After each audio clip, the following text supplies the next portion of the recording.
Vítám vás u dnešního videa. Tentokrát jste viděli renovaci kráječe zelených fazolí. Kráječ na zelené fazole je původem německé výroby a je označen nápisem Geschätzlich Geschützt, což v překladu do češtiny znamená chráněné zákonem.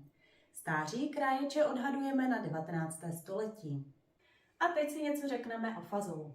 Fazol obecný je popínavá jednoletka. Původně se pěstovala ve Střední Americe a pak se rozšířila do celého světa a stala se oblíbenou pochoutkou. Fazol obsahuje arginin a další aminokyseliny, flavonoidy, minerální látky s kyselinou křemičitou a solemi chromu.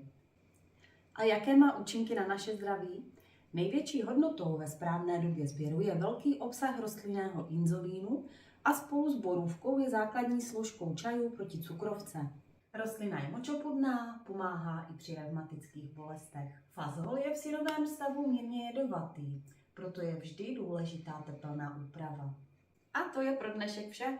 Pokud se vám dnešní video líbilo a chtěli byste vidět další zajímavý obsah, dejte nám svůj odběr, like, sdílejte s přáteli a napište komentář. Těším se na vás opět příště.